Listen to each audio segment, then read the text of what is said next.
Olha só, tá todo mundo falando disso. Uma verdadeira revolução no mundo do emagrecimento que vem dentro de uma pequena caneta de aplicação semanal.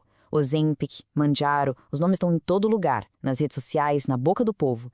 Mas será que essas canetas milagrosas são mesmo a solução que parecem ser? Ou tem muito mais coisa por trás de todo esse alvoroço?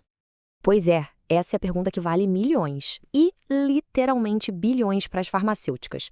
Aqui, a gente vai mergulhar fundo nos dados, separar o que é depoimento emocionado de rede social do que é evidência científica, preto no branco. O que de fato está por trás desses medicamentos que estão mudando completamente o jogo do tratamento da obesidade. Então vamos lá. O nosso roteiro hoje é o seguinte: a gente começa entendendo o tamanho dessa revolução, depois decodifica a ciência por trás de tudo, na sequência vamos para o confronto direto, os resultados e, claro, vamos encarar de frente os efeitos colaterais. Depois a gente abre o leque para o cenário completo e no final resume tudo o que realmente importa saber. Bom, para começar, vamos colocar as coisas em perspectiva. Não estamos falando de só mais um remedinho para emagrecer que aparece e some. O que a gente está vendo é uma mudança de paradigma mesmo. Algo que está redefinindo o que a gente pensava sobre a obesidade por décadas. E o mais curioso é que essa história toda começou, de certa forma, por acaso. O foco inicial não era a obesidade, e sim o diabetes tipo 2. O objetivo era controlar o açúcar no sangue. Só que aí aconteceu algo inesperado. Os pacientes começaram a perder muito peso. O que era um efeito colateral, de repente, virou protagonista. E a medicina nunca mais olhou para a obesidade da mesma forma. Ok, mas qual é o segredo? Como é que uma injeção por semana consegue assim desligar a fome com tanta eficiência? A resposta, claro, não é mágica, é pura ciência. Vamos entender como esses remédios conseguem, digamos, hackear o sistema de comunicação do nosso próprio corpo. A peça-chave de tudo isso se chama agonista de GLP-1. Pensa no GLP-1 como um mensageiro que o nosso corpo produz naturalmente para dizer para o cérebro: "Ei, pode parar, já comemos o suficiente." O que esses medicamentos fazem é basicamente imitar e turbinar essa mensagem. O resultado? Menos apetite e uma sensação de saciedade que dura muito mais tempo. E é exatamente aqui que o jogo muda. O Ozempic, que usa a molécula semaglutida, age nesse alvo único, o GLP-1. É como ter a chave certa para uma fechadura. Já o Mounjaro, bom, ele é diferente. Ele tem uma ação dupla. Além de mirar no GLP-1, ele também atua em outro hormônio, o GIP. É como ter uma chave mestra que abre duas portas ao mesmo tempo. E essa ação em conjunto parece ser o segredo da sua potência extra.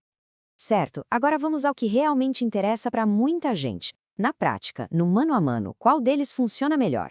A boa notícia é que a gente não precisa ficar no achismo. Existem estudos clínicos que colocaram os dois frente a frente. E olha, os números falam por si.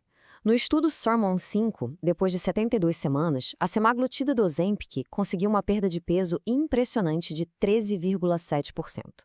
Mas a tirzepatida do Mounjaro foi ainda mais longe, com uma média de 20,2% de perda de peso.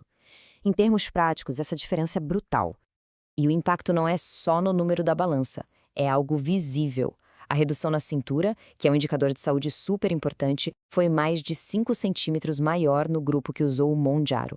Isso vai muito além da estética, é uma melhora clínica que faz muita diferença. Mas a gente sabe que nem tudo são flores. Resultados tão potentes assim costumam vir com uma contrapartida. Então a questão é, qual é o preço a se pagar? Quais são os riscos e as desvantagens de usar medicamentos tão poderosos? Como já era de se esperar, os efeitos mais comuns são no sistema digestivo: náusea, diarreia, vômito. O que é interessante notar é que, mesmo sendo mais potente, o Mounjaro não se mostrou drasticamente pior que o Ozempic nesse quesito. E a boa notícia é que, na maioria das pessoas, esses problemas são mais leves e tendem a diminuir com o tempo de uso. Só que a lista de cuidados não para nos problemas de estômago. Com mais e mais gente usando, outros riscos começam a aparecer. Tem o tal do rosto de Ozempic, com uma aparência mais envelhecida, queda de cabelo também é relatada, e aqui, um ponto de atenção seríssimo, a perda de massa muscular, que pode chegar a 40% de todo o peso perdido. Isso é muito preocupante e pode trazer consequências sérias a longo prazo. Mas o impacto desses remédios vai muito além do corpo. A gente está falando de efeitos que chegam ao cérebro, à saúde mental e levantam questões sociais e econômicas bem importantes. No cérebro, a coisa funciona como uma faca de dois gumes. De um lado, tem a parte boa. Relatos promissores de que eles ajudam a diminuir compulsões, não só por comida, mas até por álcool e cigarro. Do outro lado, porém, tem o lado que exige muito cuidado.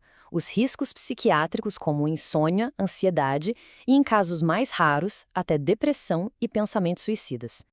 Para quem já tem algum histórico de saúde mental, o acompanhamento conjunto com endocrinologista e psiquiatra trabalhando juntos não é uma opção, é uma necessidade absoluta para garantir a segurança do tratamento. E quando a gente sai do consultório e olha para a sociedade, os desafios são enormes. Primeiro, o custo. Passar de R$ 4.000 por mês é uma realidade que cria um abismo entre quem pode pagar e quem não pode. E isso alimenta um outro problema grave, o uso por motivos puramente estéticos, o que banaliza um tratamento que é muito sério. Bom, já passamos pela ciência, pelos resultados, pelos alertas, agora é hora de juntar todas as peças do quebra-cabeça e entender o que, no fim das contas, a gente precisa saber para ter uma visão clara de tudo isso. A ciência não para, a gente ainda está no começo dessa jornada, aprendendo sobre todas as implicações. Então, para a gente fechar, o que fica de mais importante? Ponto 1. São ferramentas extremamente poderosas, mas não são pílulas mágicas. Ponto 2. Acompanhamento médico não é opcional, é inegociável. Ponto 3. O estilo de vida continua sendo crucial, principalmente exercício de força para não perder músculo. E ponto 4. A gente ainda não sabe tudo sobre os efeitos de usar isso por muitos e muitos anos. E tudo isso nos deixa com uma reflexão final no ar. A ciência entregou uma ferramenta revolucionária, que pode de fato mudar vidas. Mas a grande questão que fica é: essa revolução vai ser para todo mundo ou vai acabar criando uma nova forma de desigualdade na saúde?